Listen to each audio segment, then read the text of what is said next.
لله رب العالمين الرحمن الرحيم مالك يوم الدين وأشهد أن لا إله إلا الله وحده لا شريك له وأشهد أن محمدا عبده ورسوله أما بعد معزز حاضرین، اللہ رب العالمین نے رمضان کے دنوں میں بہت سے معذوروں کو روزہ توڑ دینے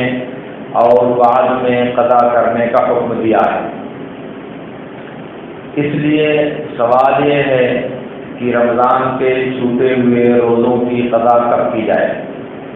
تو اس سلسلے میں واضح ہونا چاہیے کہ رمضان کے روزوں کی قضا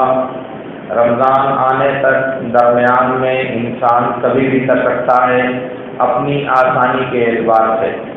بخاری اور مسلم کی ایک روایت میں ہے، ام المومنین عائشہ رضی اللہ تعالی عنہ کہتی ہیں، کان یکون علی الصوم من رمضان فما استطیع ان اقضیه شغلا برسول اللہ صلی اللہ علیہ وسلم حتی یأتی شعبان فاقضی۔ کہا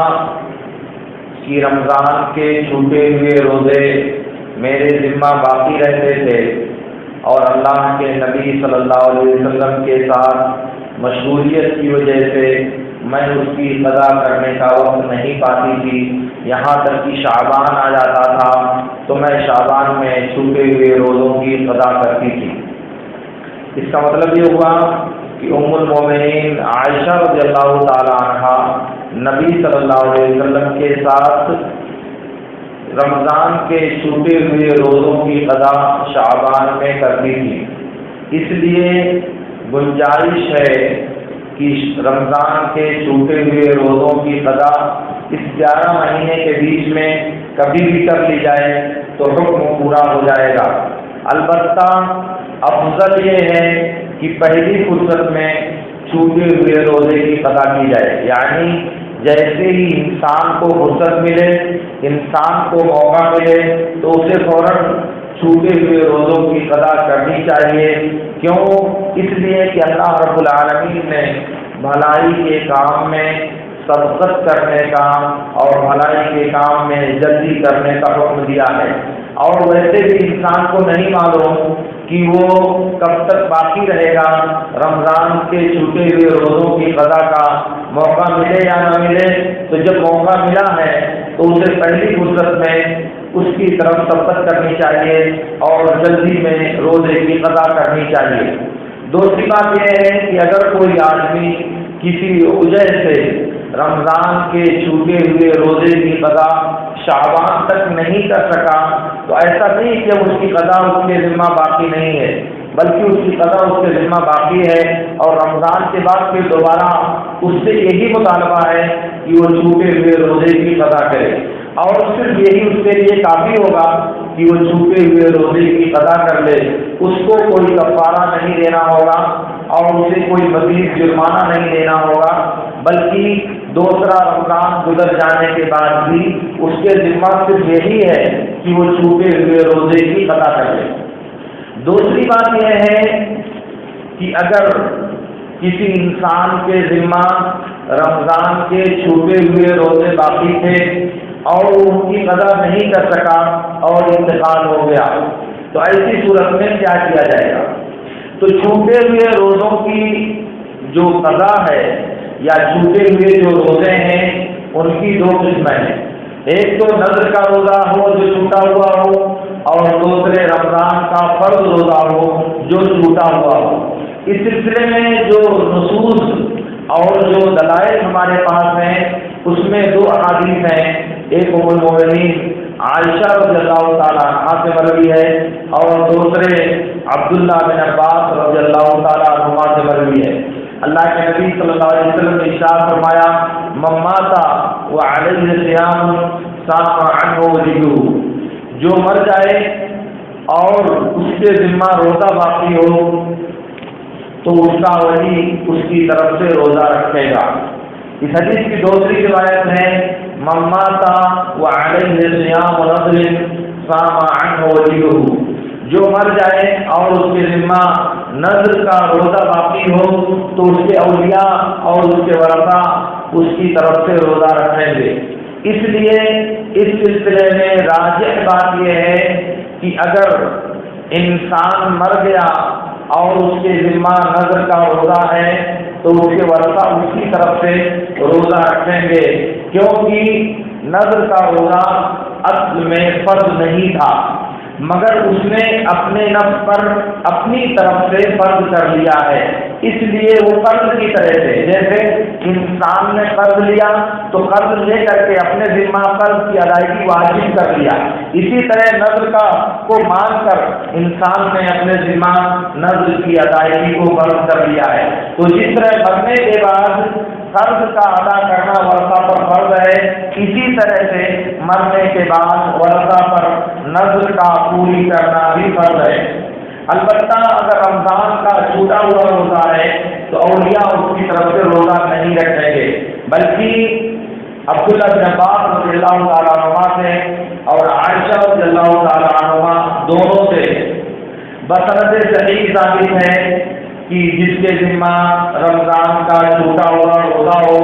تو ہر دن کے بدلے ایک مسکین کو کھانا کھلایا جائے گا اور ہر مسکین کو آدھا صاع غلہ دیا جائے گا۔ اس کا مطلب یہ ہوا کہ رمضان کے روزے اور نذر کے روزے قضا کے اعتبار سے دونوں میں فرق ہے۔ نذر کا روزہ میت کی طرف سے ورثہ رکھیں گے اور یہ ضروری ہوگا، اور رمضان کا روزہ ہے تو اس کے بدلے میں ہر دن کے بدلے ایک مسکین کو کھانا کھلایا جائے گا، اور وہ میت کے چھوڑے ہوئے راس المال سے، یعنی جو تنخواہ اس نے چھوڑا ہے اسی میں سے وہ روزے کی قضا کے لیے مسکینوں کو کھانا کھلایا جائے گا، اور ہر دن کے بدلے جتنا دن کا روزہ چھوٹا ہوا ہے اتنے مسکینوں کو کھانا کھلایا جائے گا۔ تو یہ مسئلہ بنتا ہے چھوٹے ہوئے روزوں کی قضا کا،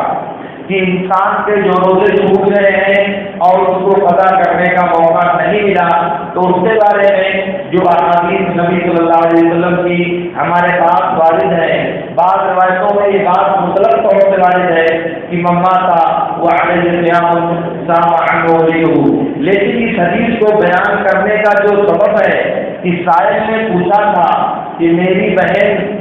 یا میری ماں کا انتقال ہو گیا ہے اور اس کے ذمہ نذر کا روزہ تھا، تب نبی صلی اللہ علیہ وسلم نے فرمایا تو جو حدیث کے بیان کرنے کا سبب ہے وہ سبب حدیث کے عموم کی تفصیل کے لیے کافی ہے، اور اسی لیے حدیث کے جو راوی ہیں عائشہ یا ابن عباس دونوں کا فتویٰ یہ ہے کہ میت کی طرف سے صرف نذر کا روزہ پورا کیا جائے گا، اور ویسے بھی قاعدہ یہ ہے الراوی اسرا بمرویہ، حدیث کو روایت کرنے والا صحابی اپنی حدیث کا مفہوم دوسروں سے زیادہ سمجھتا ہے، اس لیے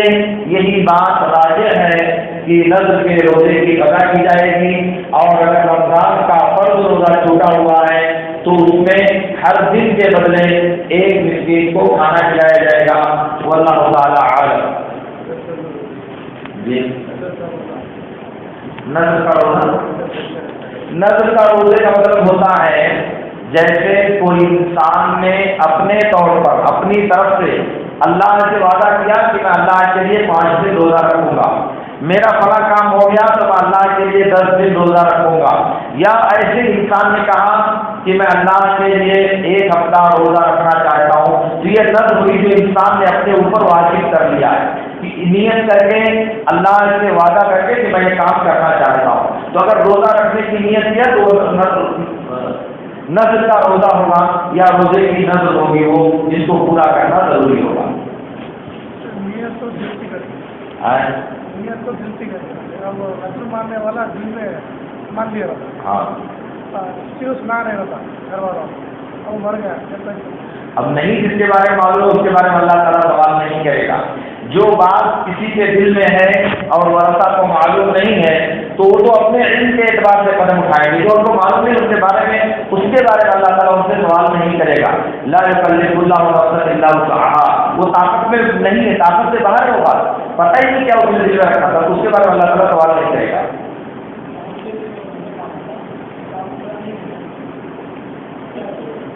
اگر وہ نظر معلق تھی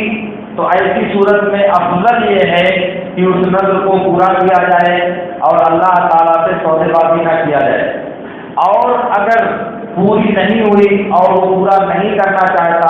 تو اس کے ذمہ واجب نہیں ہوگا، کیونکہ المسلمون علی شروطہم، اس نے شرط لگائی تھی کہ یہ ہوگا تو کرو گا، نہیں ہوا تو اس پر واجب نہیں ہوگا۔ مگر اللہ تعالیٰ کے ساتھ یہ جو معاملہ اس نے کیا ہے وہ پسندیدہ معاملہ نہیں ہے، اس لیے